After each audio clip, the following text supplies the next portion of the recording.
श्री श्रावण शिव महापुराण कथा भिलाई छत्तीसगढ़ में 25 जुलाई से लेकर 31 जुलाई 2024 तक चली। इस कथा में गुरुजी ने उपाय बताए। गुरुजी ने जितने भी उपाय श्री श्रावण शिव महापुराण कथा छत्तीसगढ़ भिलाई में बताए, सारे उपाय आप एक साथ एक ही वीडियो में देख सकते हैं। श्री शिवाय नमस्तुभ्यम, हर हर महादेव।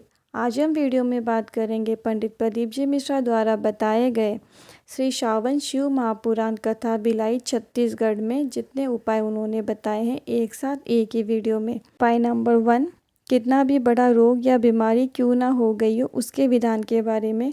उपाय नंबर 2, यदि कोई व्यक्ति बहुत चिड़चिड़ करता है, क्रोध करता है, क्रोध के उपाय के बारे में।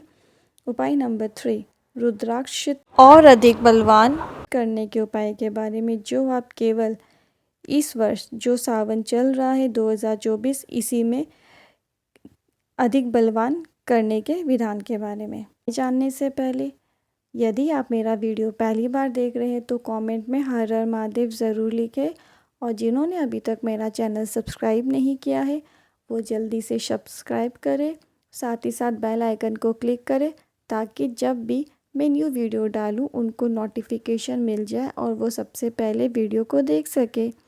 आइए जानते हैं उपायों को विस्तार से। उपाय नंबर 1, कितना भी बड़ा रोग या कितनी भी बड़ी बीमारी क्यों नहीं हो गई हो इसके विधान के बारे में।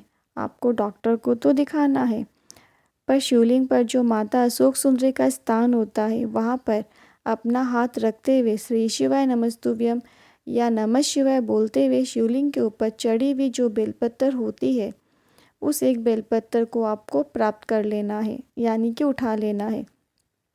और उस बेलपत्र को प्राप्त करने के बाद शिवलिंग पर जल जहाँ से नीचे की ओर बहता हुआ जाता है, यानी कि जब आप जल चढ़ाते हो, जल चढ़ाने के बाद जब जल नीचे की ओर बहता हुआ जलाधारी की तरफ जाता है अंतिम छोर पर, वहाँ पर आपको स्पर्श कराना है।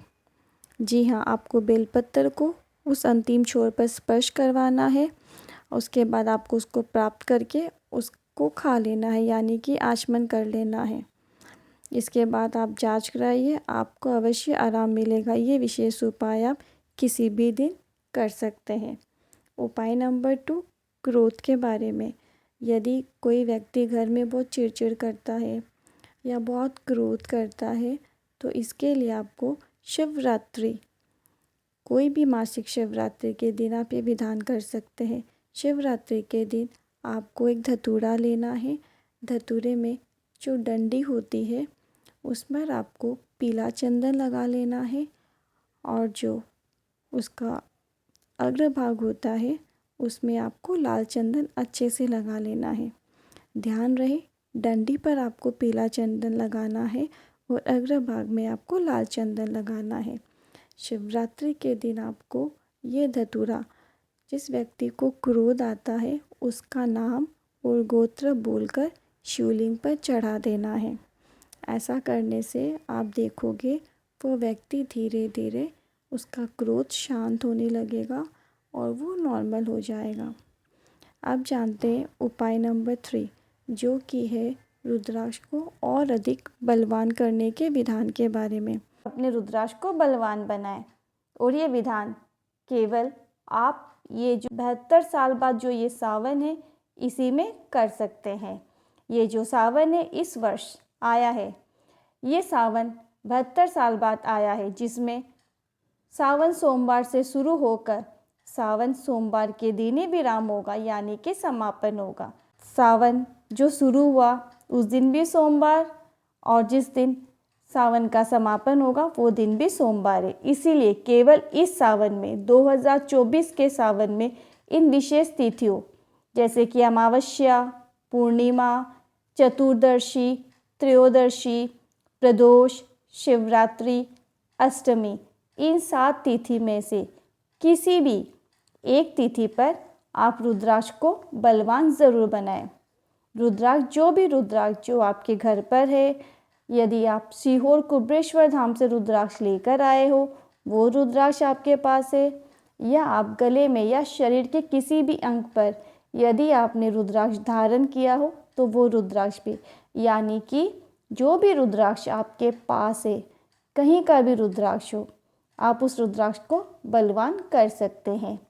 आप जल में गलाकर जो रुद्राक्ष का जल आचमन कर रहे हो, शिवलिंग पर चढ़ाकर यदि आचमन करते हो, मतलब जो भी रुद्राक्ष आपके पास है, जो मैंने 7 तिथियाँ बताई है, उन 7 तिथि में से किसी भी एक तिथि पर आप रुद्राक्ष को ज़रूर शुद्ध करके और अधिक उसे बलवान बनवाएं, क्योंकि वापस आपको ये मौका नहीं मिलेगा। ये जो सावन जो 72 साल बाद पड़ा है, जिसकी शुरुआत भी सावन सोमवार से है और जिसका समापन भी सावन सोमवार के दिन ही होगा, इसीलिए आप मौका छोड़िएगा मत और ये रुद्राक्ष को अधिक से अधिक बलवान ज़रूर बनाएं।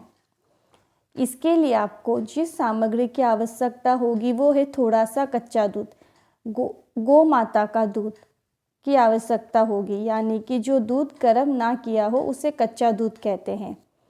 जल, और आपको इसमें गाय के घी की ज़रूरत होगी, धूप या अगरबत्ती। आपको रुद्राक्ष को एक कटोरी में ले लेना है या किसी भी पात्र में आपको रख लेना है। आपको उसमें 7 बार जल चढ़ाना है, 5 बार आपको गौ माता का दूध चढ़ाना है और 2 बार आपको गाय का घी से उस रुद्राक्ष पर लेपित करना है, यानी कि आपको लेपन करना है। आप वीडियो में देखकर अच्छे से समझें। मैं फिर से रिपीट कर रही हूँ, आपको रुद्राक्ष को एक कटोरी में लेना है या किसी भी पात्र पर आप ले सकते हैं। इसके बाद आपको चम्मच की सहायता से भी आप ये विधान कर सकते हैं। आपको 7 बार जल चढ़ाना है, फिर 5 बार आपको गौ माता का दूध, कच्चा दूध चढ़ाना है और 2 बार आपको गाय का घी, गौ माता का घी उस रुद्राक्ष पर लेपन करना है।